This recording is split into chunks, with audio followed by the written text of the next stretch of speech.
हम लोगों का जो मेन आज टॉपिक है वो है सीपीडब्ल्यूए कोड। और सीपीडब्ल्यूए कोड का हम लोग पढ़ रहे हैं चैप्टर नंबर 5। चैप्टर नंबर 5 जो है वो है एप्रोप्रिएशन एंड री एप्रोप्रिएशन। तो उसको भी मैं यहाँ लिख देता हूँ, एप्रोप्रिएशन और री एप्रोप्रिएशन। एप्रोप्रिएशन का तो मतलब है allotment of fund to meet specific expenditure, और री एप्रोप्रिएशन का मतलब है transfer of fund from one primary unit of appropriation to another. अब आप कहेंगे सर ये कहाँ लिखा हुआ है? ये लिखा हुआ है आपके चैप्टर 2 में। चैप्टर 2 क्या कहता है? Definition of CPWA code. किसके बारे में है? एप्रोप्रिएशन के बारे में। क्या कहता है? जो कीवर्ड है वही आपको याद रखना है, allotment of fund to meet, ये कीवर्ड एकदम ध्यान में रखना है, ठीक है ना? स्पेसिफिक एक्सपेंडिचर, इसका साफ मतलब यही है कि ये रिसीट के बारे में बात नहीं करता है, ये केवल एक्सपेंडिचर के बारे में बात करता है। रीअप्रोप्रिएशन का क्या मतलब है ये भी आप लोग देख लीजिए ध्यान से। ये कहता है ट्रांसफर ऑफ फंड, और ट्रांसफर ऑफ फंड कहां से कहां तक? From one PUA primary unit of appropriation to another PUA. इसका क्या मतलब हुआ कि रीअप्रोप्रिएशन ट्रांसफर की बात करता है, और कहां से कहां तक? एक पीयूए से दूसरे पीयूए। अब आप कह सकते हैं सर ये पीयूए क्या होता है, मैं भी तुरंत बताने वाला हूं।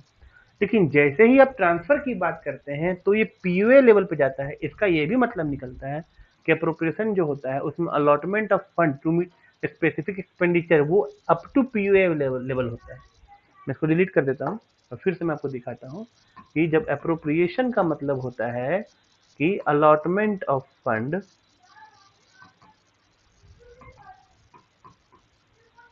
टू मीट, मैं फिर से रिपीट कर रहा हूं इसलिए ताकि आपको कीवर्ड याद रह जाए, है ना? Specific expenditure up to PUA level. अब आप फिर से कहेंगे सर ये पीयूए तो आपने एक्सप्लेन नहीं किया। मैं आपको समझाता हूँ पीयूए क्या होता है।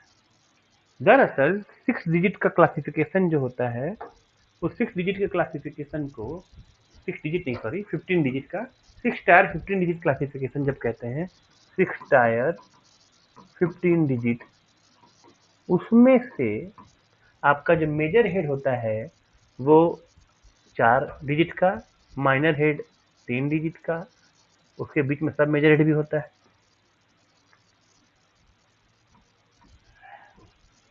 तो यहाँ तो गजबज हो गया फिर से। 6 टायर, 6 टायर में मेजर हेड 4 डिजिट का, सब मेजर हेड 2 डिजिट का, माइनर हेड 3 डिजिट का, और यहाँ तक आपका कितना डिजिट हो गया? 9 डिजिट। और उसके नीचे आता है सब head, detail head, object head, और ये सब 2-2 डिजिट के हैं। और यहाँ पे कितना हो गया? Total 15 digit. 6 डिजिट यहाँ पे है और दोनों को जोड़ देंगे तो हो जाएगा 15 डिजिट। यहाँ तक तो कोई डाउट नहीं होगा, अभी भी किसी को ये क्लियर नहीं हुआ कि पीयूए क्या होता है, क्योंकि अपने तो पीयूए लेवल की बात की थी। दरअसल मेजर हेड को कहा जाता है फंक्शन ऑफ गवर्नमेंट, इसको कहा जाता है सब फंक्शन, इसको कहा जाता है प्रोग्राम, इसको कहा जाता है स्कीम, और इसको अब कहा जाता है सब स्कीम। यहाँ पे जो आप वर्ड देखेंगे वहां पे बुक में एक वर्ड लिखा हुआ है नाउ, मतलब detail head is now known as sub scheme. तो detail head is now known as sub scheme, ठीक है? इसका कुछ मतलब ये भी है कि पहले डिटेल हेड को कुछ और नाम से जाना जाता रहा होगा।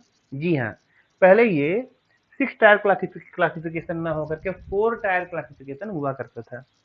और इस 4 टायर क्लासिफिकेशन में, 4 टायर क्लासिफिकेशन में पहले वाला जो आप देखेंगे 1990 से पहले है।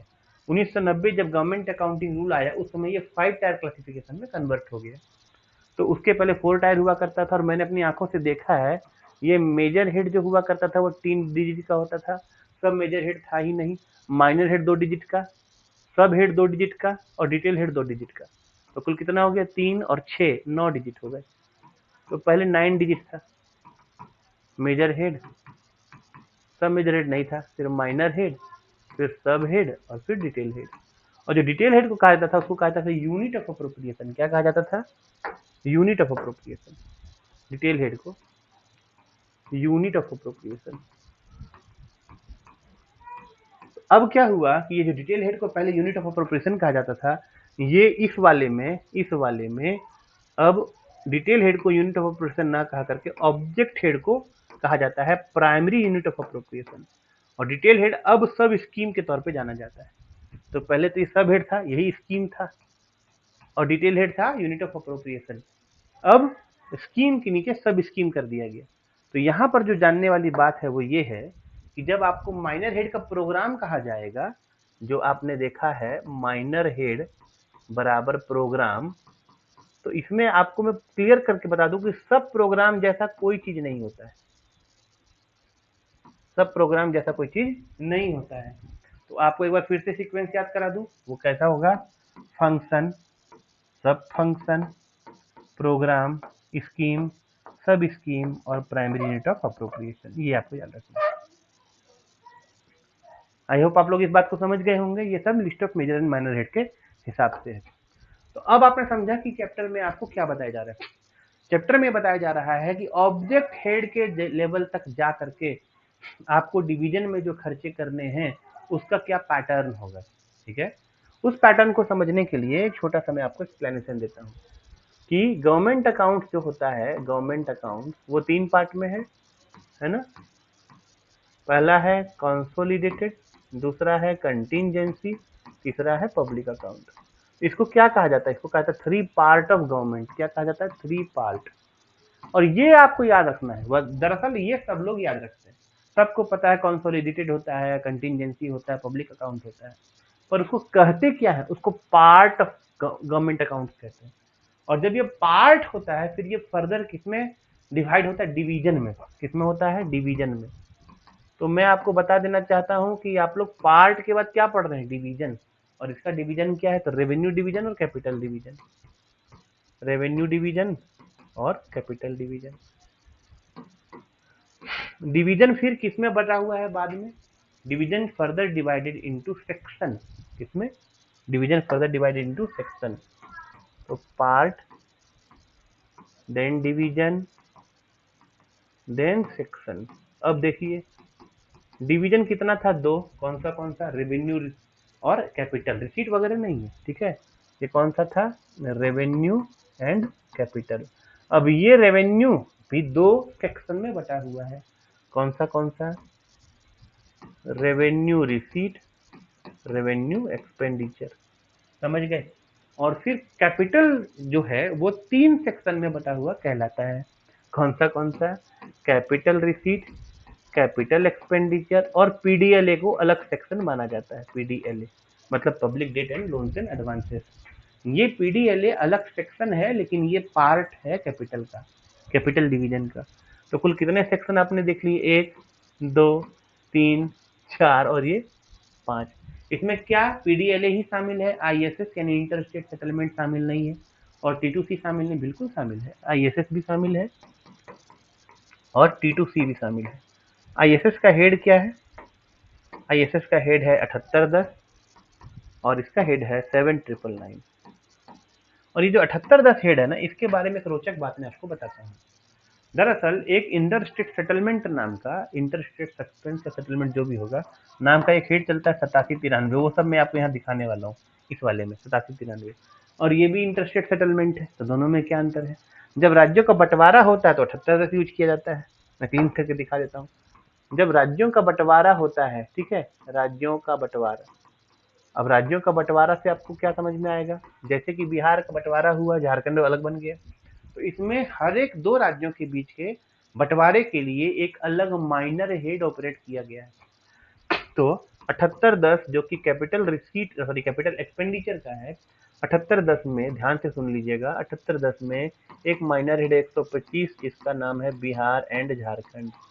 ठीक है, तो 123 जो है यूपी एंड उत्तराखंड है, 124 जो है मध्य प्रदेश एंड छत्तीसगढ़ है। और आगे भी नए जितने भी राज्यों का बंटवारा होगा, जैसे 126 जो है वो आंध्र प्रदेश तेलंगाना है, और जो राज्यों का बंटवारा हो उसके लिए नए नए माइनर हेड इसमें ओपन किए जा सकते हैं। ये वाला जो होता है नॉट रेगुलरली, ये नॉट रेगुलरली, ये रेगुलरली यूज नहीं होता है। काहे नहीं होता है? बंटवारा हो गया तो उसका जो असेट एंड लायबिलिटी है उसको आप लोग एग्जामिन कर लीजिए और उसी के हिसाब से उस पर काम करते रहिए। लेकिन जब 87-93 की बात आ जाएगी, 87-93 रेगुलर यूज होता है, ठीक है। 87-93 और ये क्या है? ये मान लीजिए कि बिहार का पेंशनर है, बिहार सरकार का पेंशनर मान लीजिए, ठीक है, और ये झारखंड में आके पेंशन लेता है, झारखंड में पेंशन लिया है ना, तो सरकार किसने पेमेंट किया? झारखंड ने पेमेंट किया, और झारखंड फिर उतने रुपए का क्लेम करती है बिहार से, और फिर बिहार झारखंड को पे करती है, रिपे या रिकू, ठीक है। इस स्थिति में 87-93 इसको यूज किया जाता है।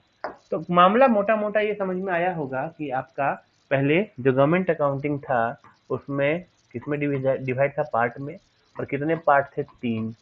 फिर किसमें डिवाइड हुआ? डिवीजन में। और कितने डिवीजन हुए? 2। फिर डिवाइड हुआ सेक्शन में, और कितने सेक्शन हुए? 5। 5 में किसके? 3 तो हुए, नहीं सॉरी, 2 प्लस 3 इस तरीके से हुए। 2 हो गया रेवेन्यू का और 3 हो गया कैपिटल का, है ना। सेक्शन के बाद फिर किसमें बटेगा? सेक्टर, और यहीं से मेन खेल चालू होता है। और सेक्टर फर्दर किसमें बटेगा? सब सेक्टर में, है ना। और सब सेक्टर फिर लास्ट में बट जाएगा आपका मेजर हेड, सब मेजर हेड, माइनर हेड, सब head, detail head and object head. Point आपको समझ में आ रहा है? तो आपको ये याद रखना है। ऐसे बाकी चीजें सब लोग याद रखते हैं, पर ये क्रोनोलॉजी आपसे पूछा जाता है, और मैंने अपने अनुभव से मैं आपको बताता हूँ कि ज्यादातर लोगों को देखा है वो गलत कर देते हैं। तो जब तक ये आप नहीं जानेंगे तब तक आप इसको अच्छे से समझ नहीं पाएंगे। अब हम आते हैं, देखिए कौन सा क्या है, ठीक। इससे पहले कि कौन क्या है इसको एक्सप्लेन करने के लिए मैं आपको ये बता दूं कि जितने लोगों के पास में ये वाला है ना, ये 1011 31/3/2023 तक का करेक्शन स्लिप वाला है, तो बहुत लोगों के पास में ये पुराना वाला भी है, जिनके पास में केवल 2017 तक वाला ही है, 17 तक वाला, है ना। तो वो नहीं रखिएगा, वो आपका पुराना हो गया है। आप प्लीज नए नए हेड्स को इंक्लूड करता रहता है सीजीए। कौन करता है? ये कहाँ की वेबसाइट से मिलेगा? CGA, controller general of account .gov.in, ठीक है ना।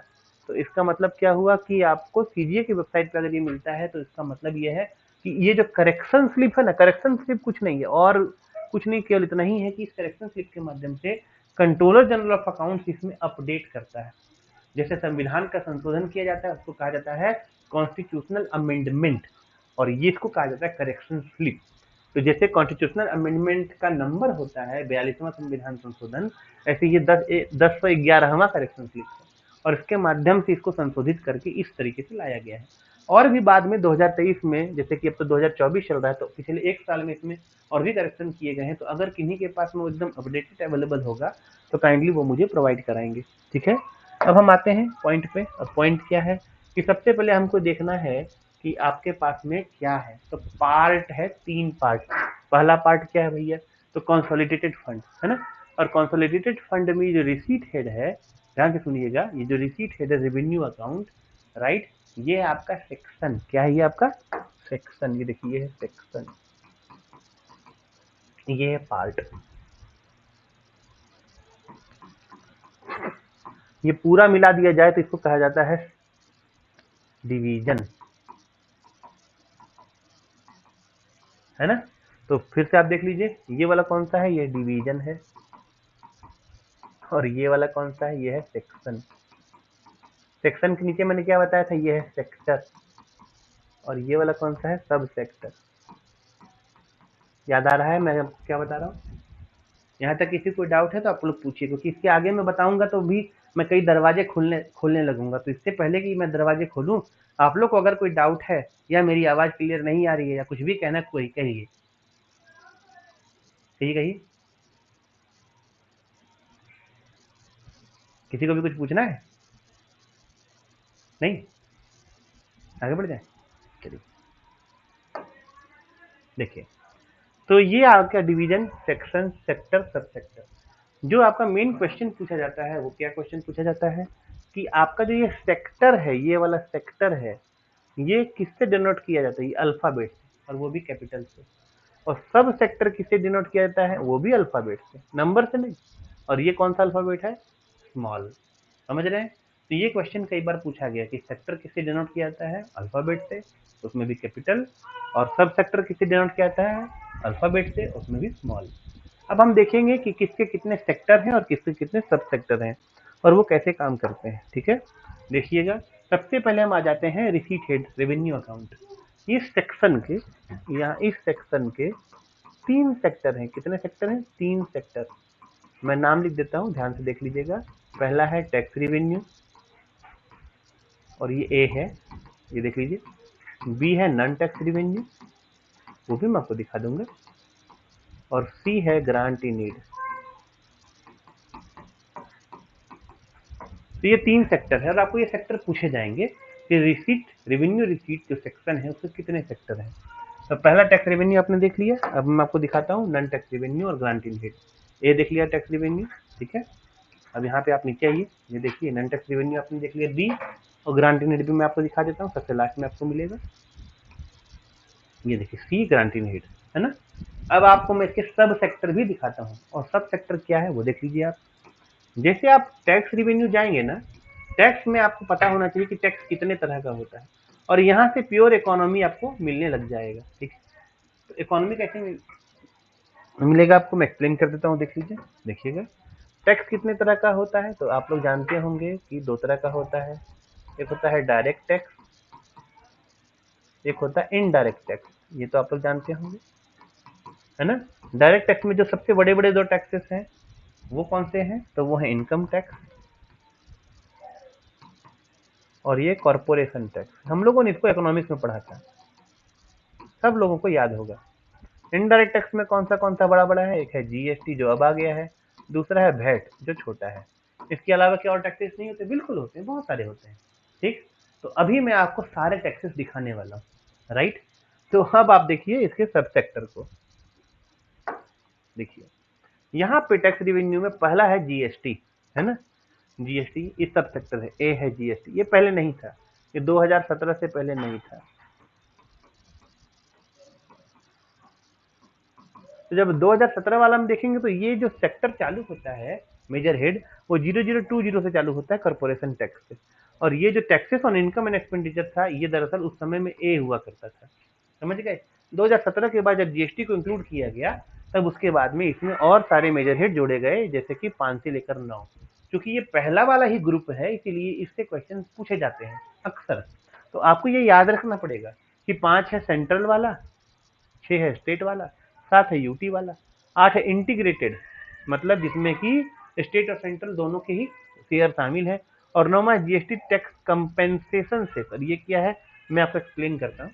ये दरअसल गवर्नमेंट, सेंट्रल गवर्नमेंट की तरफ से राज्यों को ये प्रॉमिस किया गया था कि जिन राज्यों को इसकी वजह से घाटा हो रहा है, वेट कलेक्शन से इनका जीएसटी कलेक्शन घट रहा है, उन राज्यों को इसके इंट्रोड्यूस होने के अगले 5 सालों तक, ध्यान से सुनिएगा, इंट्रोड्यूस होने के अगले 5 सालों तक उनको सरकार कंपनसेशन देगी। और वो सरकार का जो कंपनसेशन हुआ करता था, वो सेंट्रल टू स्टेट मिलता था।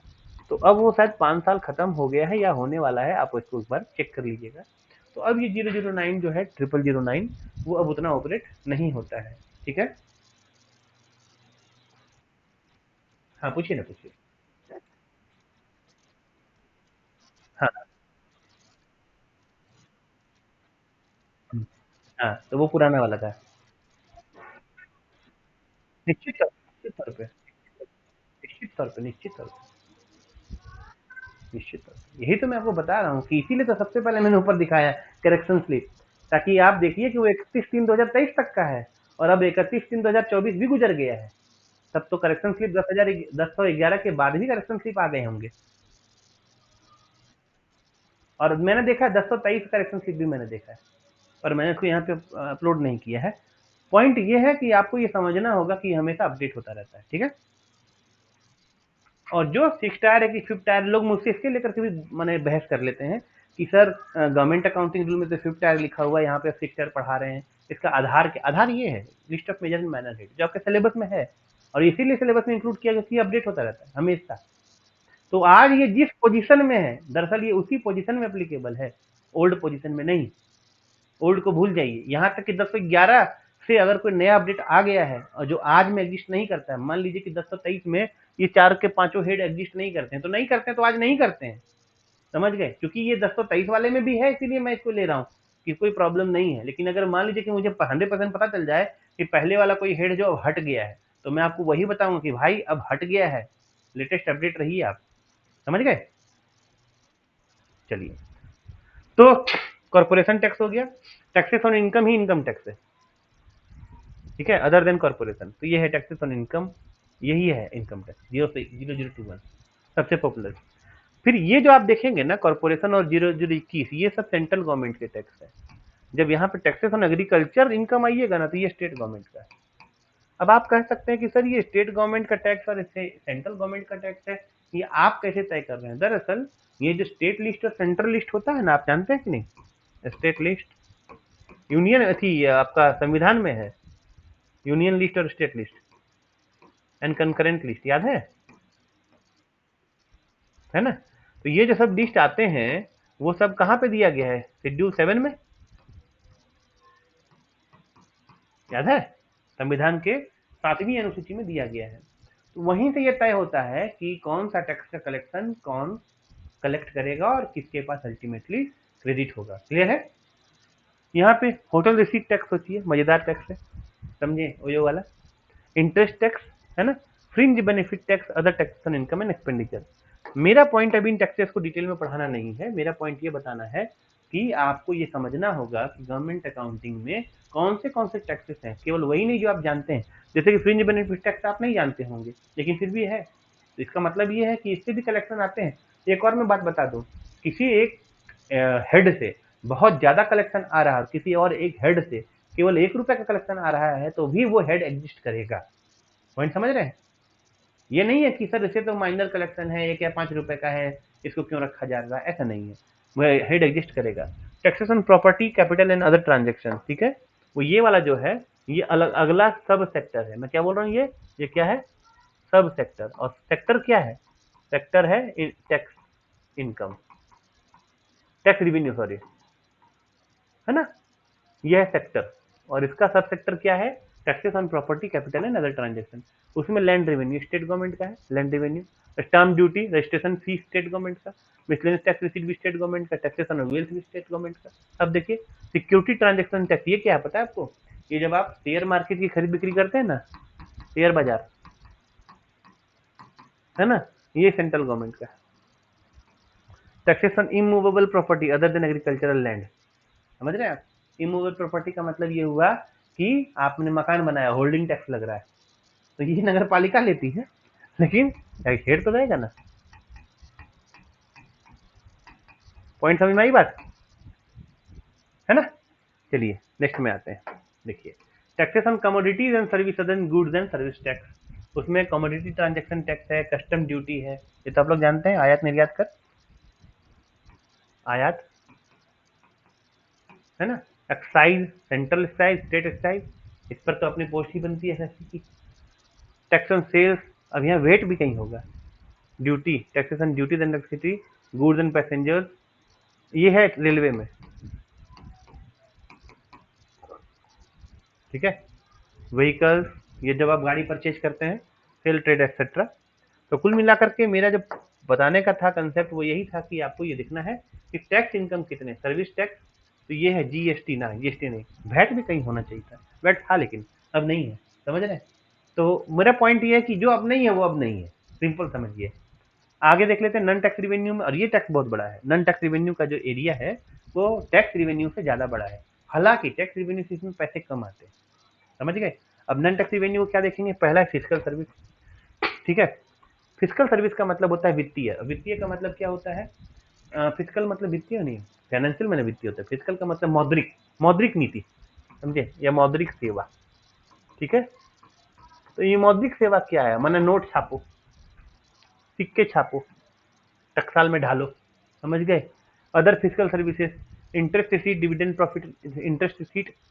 अब ये जो आप 0049 देखेंगे ना, ये हर जगह आपको मिलेगा, हर जगह का मतलब सरकार ने किसी को लोन दिया, जैसे मान लीजिए आपसे हाउस बिल्डिंग अलाउंस आपने लिया और हाउस बिल्डिंग अलाउंस का प्रिंसिपल चुका रहे हैं और प्लस में इंटरेस्ट चुका रहे हैं, सरकार को जो इंटरेस्ट मिल रहा है वो इसमें मिल रहा है, समझ गए।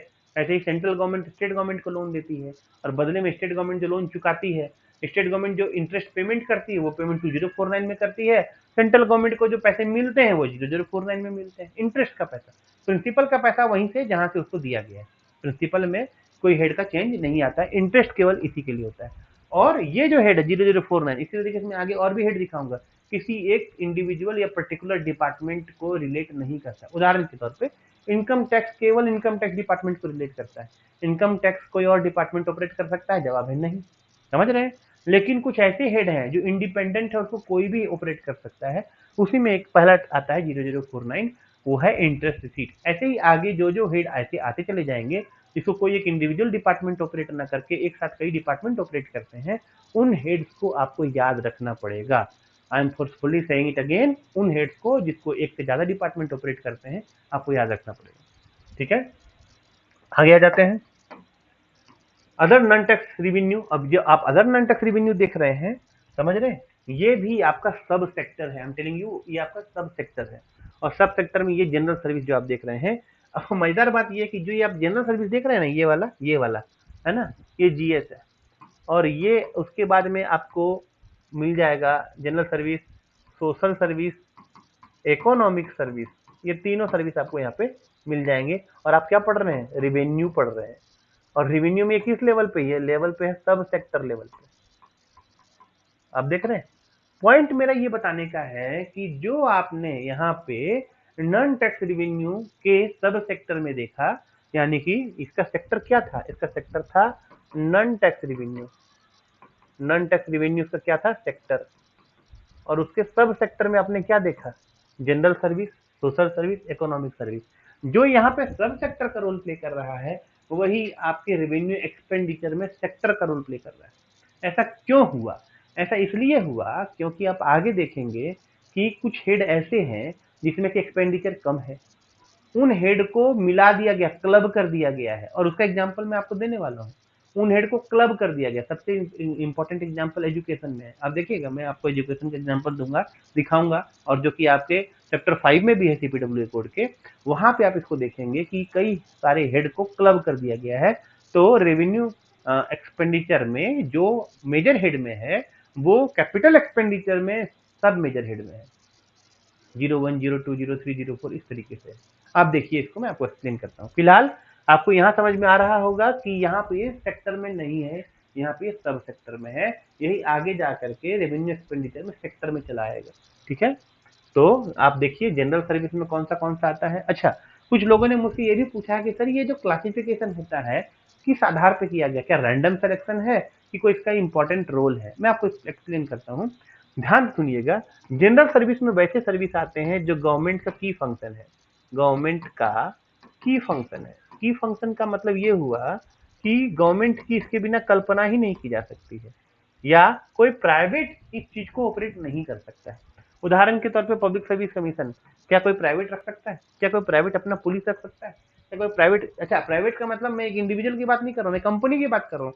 मान लीजिए कि सबसे बड़ी कंपनी टाटा कंपनी, मतलब धीरू भाई अंबानी अमीर है पर सबसे बड़ी कंपनी उनकी नहीं है, टाटा कंपनी से मिला जुला करके सबसे बड़ी कंपनी है। क्या टाटा चाहे तो अपना पुलिस रख सकती है? क्या उसको परमिशन है, कानूनन रूप से वैध है? जवाब है नहीं। क्या अपना जेल बना सकती है? नहीं। सप्लाईज एंड डिस्पोजल कर सकती है, लेकिन स्टेशनरी प्रिंटिंग का मतलब ये कौन सा स्टेशनरी प्रिंटिंग पता है? नोट छापना, समझ रहे हैं? क्या वो नोट छाप सकती है? नहीं।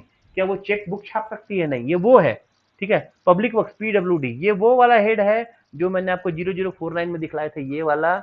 और मैंने बताया था कि एक से ज्यादा डिपार्टमेंट यूज करते हैं, पीडब्ल्यूडी एक डिपार्टमेंट यूज नहीं करता है। जो डिपार्टमेंट नॉन रेसिडेंशियल बिल्डिंग बनाता है, ऑफिस बिल्डिंग बना दे, कुछ भी बना दे, जो डिपार्टमेंट नॉन रेसिडेंशियल बिल्डिंग बनाता है, नॉन रेसिडेंशियल, समझ रहे कि नहीं, वो इसको ऑपरेट कर सकता है।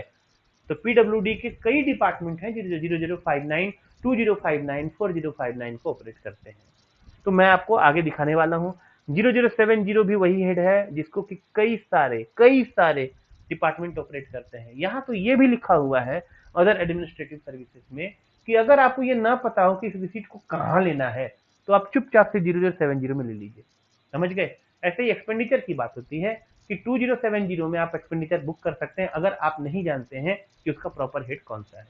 तो पॉइंट आपने देख लिया, ये सब हेड जो आपने यहाँ देखे हैं वो बहुत इंपॉर्टेंट हैं, किसी भी एक पर्टिकुलर डिपार्टमेंट को रिलेट नहीं करते हैं।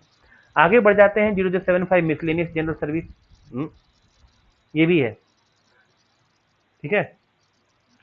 मिसलेनियस जनरल सर्विस में भी वही आता है 0070 एडमिनिस्ट्रेशन के मामले में, और ये कोई भी मामला है, समझ रहे हैं। तो 0070 0075 उसी तरीके से किसी भी डिपार्टमेंट को रिलेट नहीं करता है, जबकि ये डिफेंस को रिलेट करेगा, उसमें आर्मी को, ये नेवी को, एयरफोर्स को। ये ऑर्डिनेंस फैक्ट्री का मतलब है हथियार बनाने, आयुधालय इसका हिंदी होता है, हथियार आयुधालय, समझे कि नहीं, आयुध बनाता है। और रिसर्च एंड डेवलपमेंट R&D की मैं बात करता हूँ।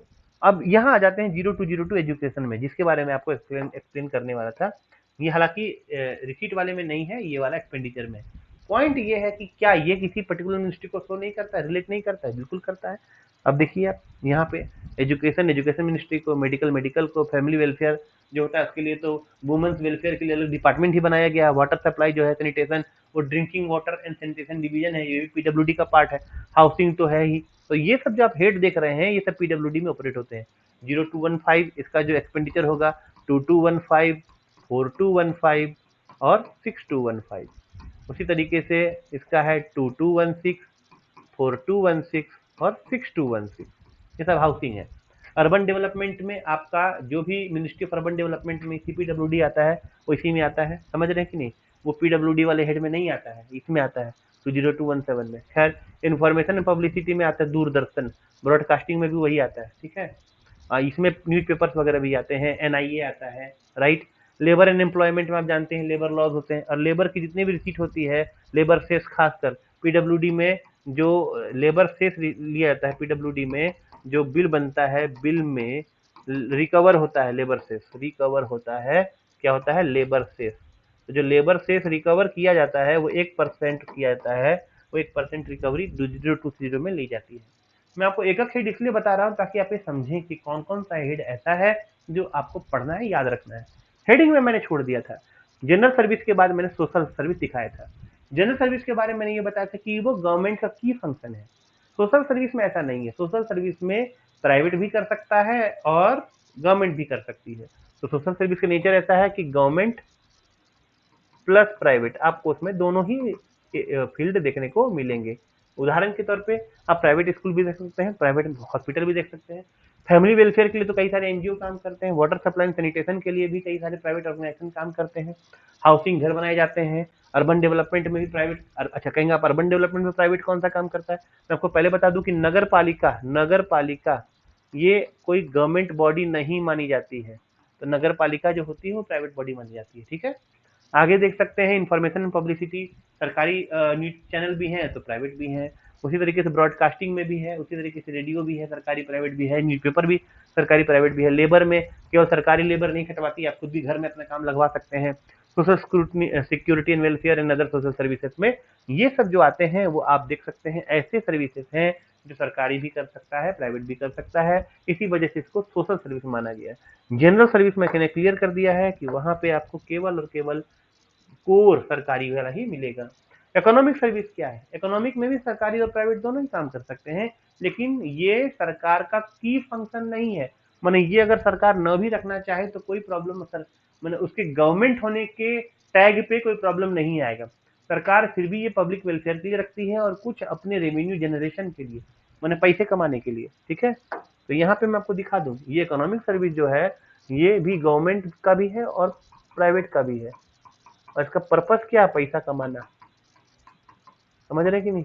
अब आप सोचेंगे क्या हस्बेंड्री माने कि बागबानी, क्रॉप हस्बेंड्री, एनिमल हस्बेंड्री माने पशुपालन, समझ रहे कि नहीं। ये बागबानी है, ध्यान से देखिएगा, है ना। तो ये है एनिमल हस्बेंड्री, पशुपालन, ये सब क्या पैसे कमाना। हाँ बिल्कुल, डेयरी डेवलप, दूध उत्पादन, फिशरी माने मछली पालन, फॉरेस्ट्री माने जंगल, तो जंगल क्या पैसे करने के लिए? हाँ बिल्कुल। आपको मैं बता दूं, ये अगर सरकार फॉरेस्ट को रिजर्व करती है, ये आप कहें कि आज तो नेसेसरी फंक्शन नहीं भाई, कभी किसी जमाने में फॉरेस्ट को रिजर्व करना नेसेसरी फंक्शन नहीं था। एनवायरनमेंट के प्रोटेक्शन के लिए ये अब बहुत इंपॉर्टेंट बन गया है। और अब सरकारों ने वियना कन्वेंशन से या सिएटल से या और इसी तरीके से एनवायरनमेंट को लेकर के बहुत सारे अर्थ समिट हुए हैं। वहाँ के उन समिटों में जो कंक्लूजन निकल करके आया है, इसकी वजह से नेशनल पार्क बनाए गए हैं, टाइगर रिजर्व बनाए गए हैं। तो वो सब जो बनाए गए हैं वो सरकार के कंट्रोल में बाद में लिए गए हैं। मैं आपको क्लियर कर देना चाहता हूँ, ब्रिटिश गवर्नमेंट के टाइम पे फॉरेस्ट्री जो था वो पैसे कमाने का माध्यम था। पेड़ अंधाधुंध काटे जाते थे, जानवर मारे जाते, शिकार किए जाते थे, ठीक है, एंड वाइल्ड लाइफ। अब सब ये वाइल्ड लाइफ प्रोटेक्शन में आ गया, ठीक है।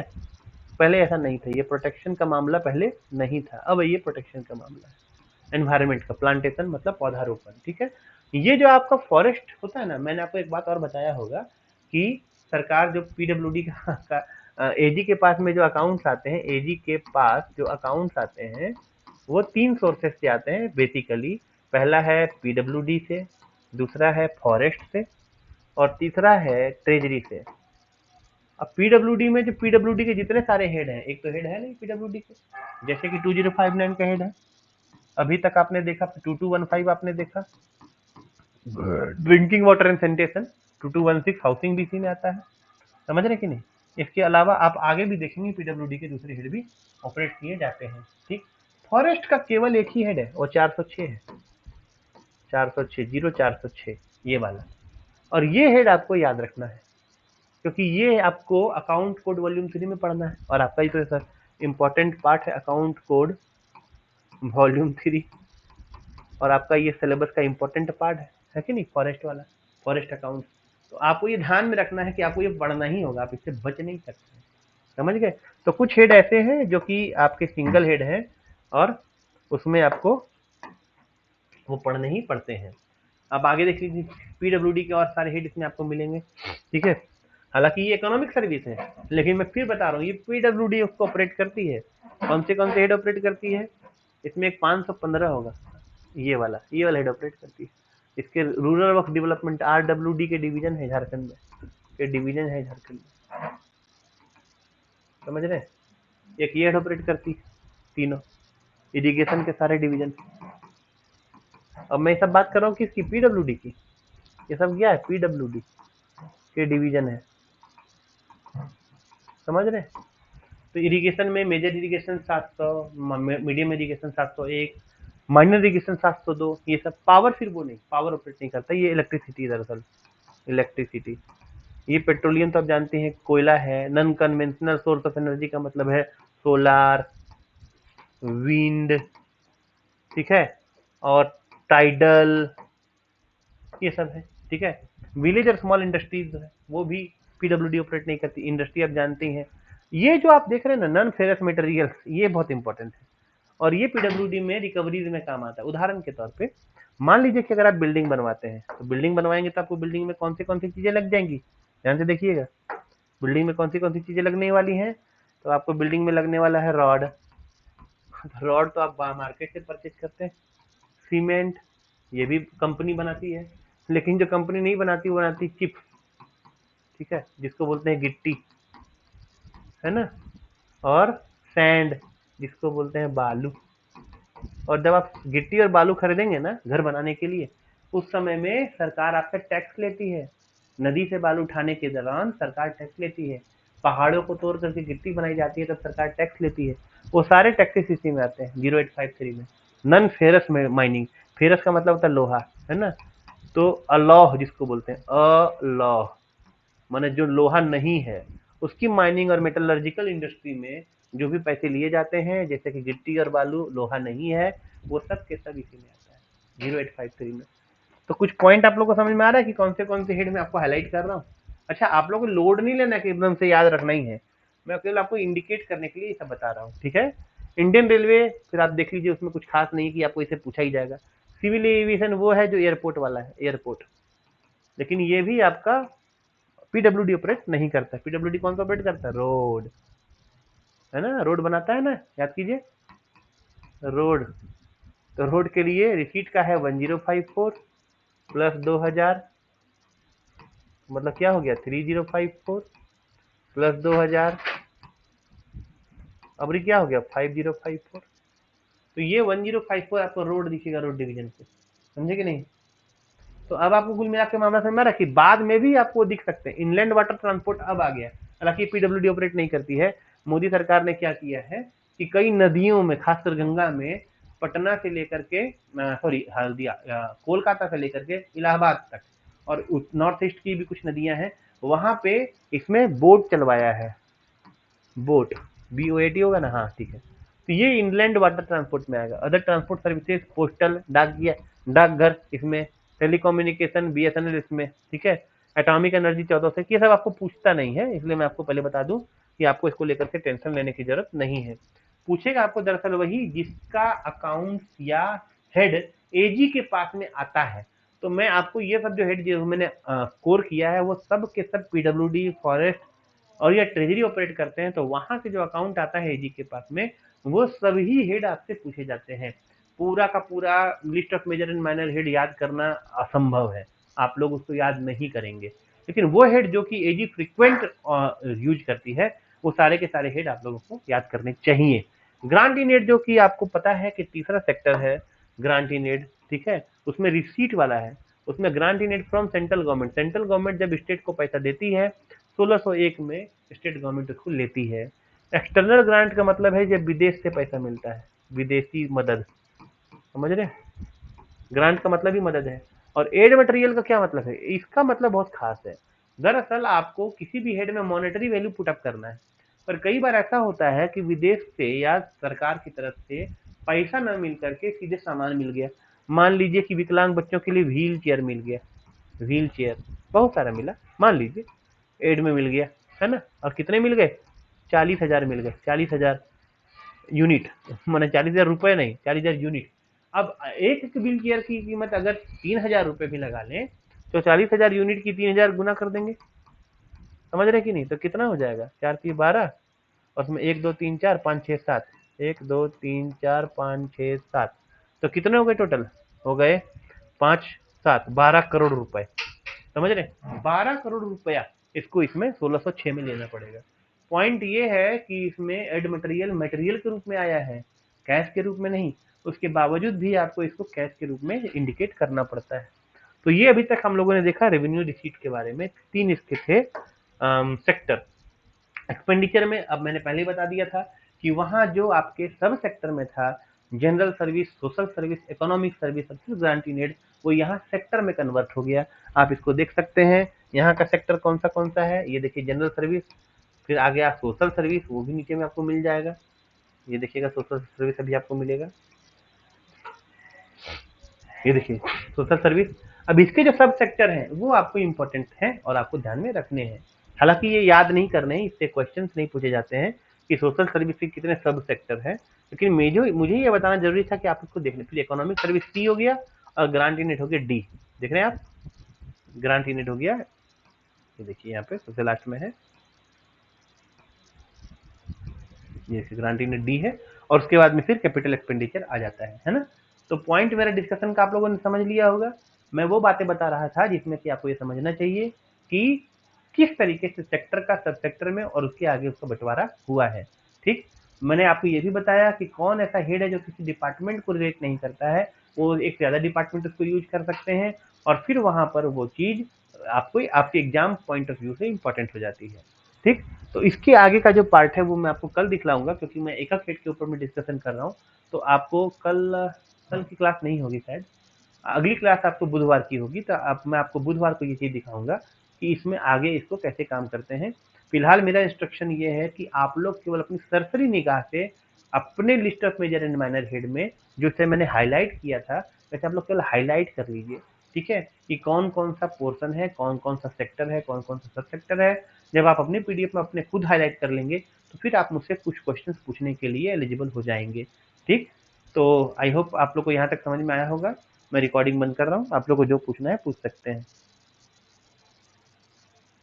रिकॉर्डिंग मैंने बंद कर दी है, कुछ पूछना है तो पूछिए। हाँ बोलिए बोलिए।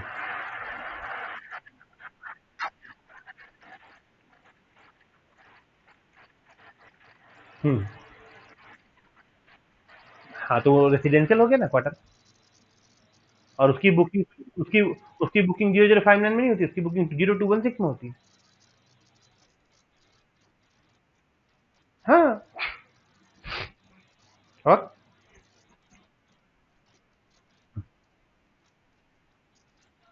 हाँ, बिल्कुल, बिल्कुल, आपने बहुत बढ़िया सवाल पूछा है।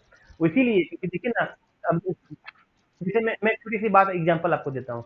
कुछ ऐसे फ़ील्ड है जो समय के साथ इवॉल्व कर जाते हैं, जैसे कि रोबोटिक साइंस, आर्टिफ़िशियल इंटेलिजेंस। उसको लेकर के अगर सरकार को कोई नया हेड ओपन करना हो तो कोई जगह चाहिए ना उसको, समझ रहे हैं?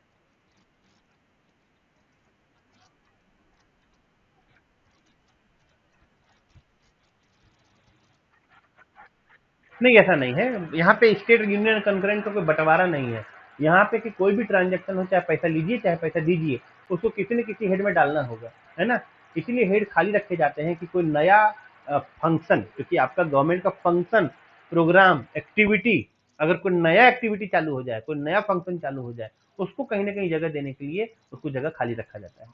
और ऐसा हर जगह है। जैसे कि एक्सपेंडिचर का मैं एग्जांपल लेता हूँ, जनरल सर्विस में भी कुछ खाली जगह रखे गए हैं, सोशल में भी कुछ खाली जगह रखे गए हैं, इकोनॉमिक में कुछ खाली जगह रखे गए हैं, और ग्रांट में तो खाली है ही।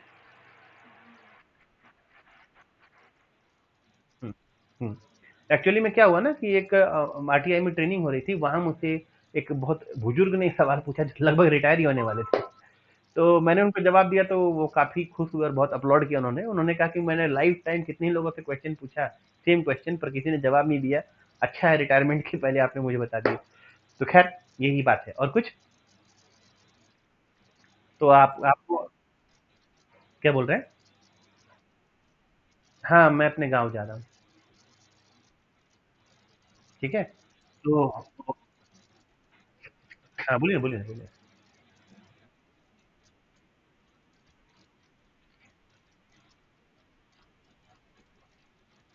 हाँ, वजह है जैसे देखिए, गवर्नमेंट के लिए आपका एक कंसोलिडेटेड फंड होना चाहिए, है ना? Consolidated fund, contingency fund, public account होना चाहिए। और इन लोगों के पास में ऐसा कोई फंड, ऐसा कोई अकाउंट का पास नहीं है। केवल 2 के पास में है, सेंट्रल गवर्नमेंट और स्टेट गवर्नमेंट के पास में।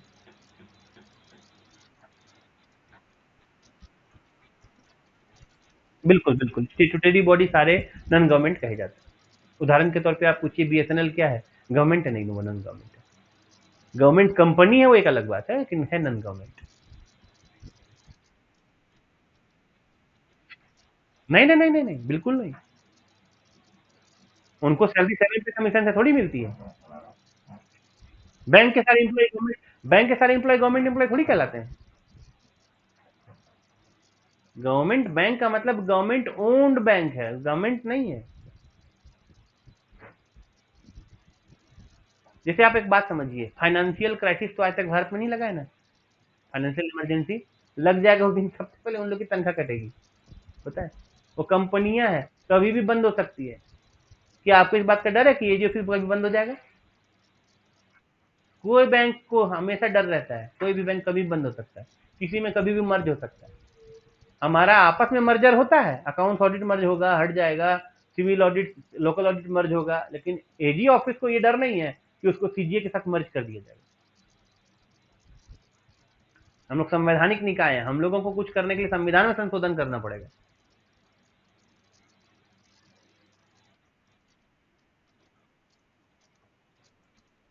हाँ, हाँ, वहीं से जहां आपने काम किया आपकी सैलरी आपको वहीं देगा। जैसे डिविजनल अकाउंटेंट है, स्टेट में काम करता है, स्टाफ है एजी का, तनख्वाह कौन देता है? उसको देती है वो स्टेट गवर्नमेंट। मजेदार बात है, पेंशन सेंट्रल गवर्नमेंट देती है। समझ गए? पेंशन को आपका फंडामेंटल राइट कहा गया है, सैलरी को नहीं। सैलरी आपको काम के एवज में मिलता है, पेंशन नहीं। समझ गए? तो आप जिसका काम करते हैं तनख्वाह आपको वही देता है जो आपसे काम लेता है।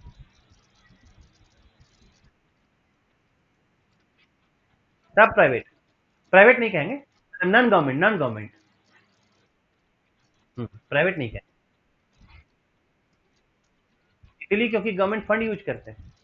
यही तो आपका हुआ था जब डीपीसी एक्ट में इसको इंट्रोड्यूस किया गया था। तो उसके बाद में कौन एजी साहब थे, उनका मुझे नाम याद नहीं है। तो फिर यही क्वेश्चन उठा था कि जो प्राइवेट पार्टीज हैं या प्राइवेट ऑर्गेनाइजेशन हैं, मान लीजिए एनजीओ है, एनजीओ, कोई एक एनजीओ बन गया, उसने अभी तक सरकारी रुपए एक भी रुपये खर्च नहीं किया, ठीक है, तो क्या सीएजी इसका ऑडिट कर सकती? नहीं। पब्लिक से चंदा लेता है। अभी मान लीजिए कोई किसी ने सरस्वती पूजा की, किसी ने गणपति लगाया, गणपति का पंडाल लगाया, किसी ने दुर्गा पूजा करी, किसी ने कोई यज्ञ करवाया, लोगों से चंदा लेकर के करवाया, तो उसका कोई सरकारी ऑडिट थोड़ी होगा। सरकारी ऑडिट कब होगा? जब वो सरकार से पैसे लेता है। अच्छा, मजेदार बात ये है कि एक एनजीओ सरकारी पैसे भी ले सकता है, प्राइवेट के पैसे भी ले सकता है। अब मान लीजिए कि उसका साल का ट्रांजेक्शन 50 करोड़ का है, इसमें सरकारी पैसा उसका 30 करोड़ का है और प्राइवेट पैसा 20 करोड़ का है, तो ऑडिट 50 करोड़ का होगा कि केवल 30 करोड़ का? जवाब है केवल 30 करोड़ का। इतना उसको सरकार से पैसा मिला है, उसको उसने जिस मद में खर्च किया है, उसी का पैसा, उसी का अकाउंट आप बने हम एजी ऑफिस ऑडिट कर सकते हैं। प्राइवेट से जो पैसा है उसको नहीं कर सकते। क्लियर?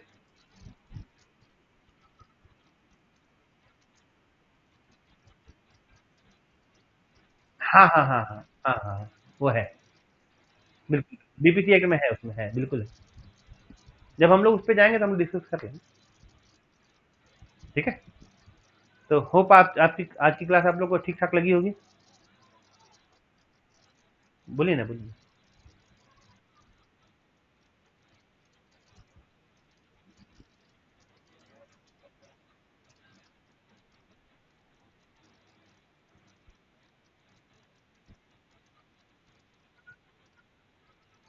हो जाएगा, आप चिंता मत कीजिए। आप एक बात याद रखिए, मैडम, एक एमएस मैडम है, वो प्लीज माइक अपना ओपन कीजिए मैडम। उनको एक्सपीरियंस है, ठीक है, वो मेरी पुरानी स्टूडेंट है। मेरे स्टूडेंट जितने भी होते हैं केवल आप, हाँ, मेरे स्टूडेंट जितने भी होते हैं, मैडम आप अपना एक्सपीरियंस शेयर कीजिए। क्या कुछ भी आपको जबरदस्ती याद करने की जरूरत है?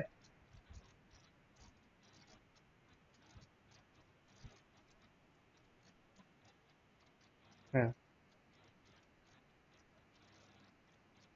समझ में आता, कोई याद नहीं करना पड़ेगा, आप क्यों टेंशन ले रहे हैं? कुछ भी नहीं, केवल इंटरेक्टिव होना होगा, चुपचाप मत सुनिए सब लोग। जैसे अभी आपने क्वेश्चन पूछा ना, ऐसे क्वेश्चन पूछिए, इंटरेक्टिव रहिए। देखिए मेरे पास में इससे पहले वाला जो ऐप था ना, वो वन वे था, एक आदमी पूछता था, बाकी नहीं पूछ पाते थे। उसको मैंने हटवा दिया, सारे पैसे मेरे डूब गए, केवल इसी की वजह से कि टू वे होना चाहिए, जिसको पूछने का मन वो पूछ सके। समझ गए? लाइफ का और मतलब क्या है जब आप लोग सब लोग पूछ ही नहीं पाएंगे तो? समझ गए? आप बिल्कुल टेंशन मत लीजिए, जो आपने डिमांड किया वो फुलफिल होती चली जाएगी, और आपको केवल कंटिन्यू रहना है, एग्जाम से पहले आपको सब कुछ याद रहेगा। ठीक है, चलिए फिर रखें। Bye, good night.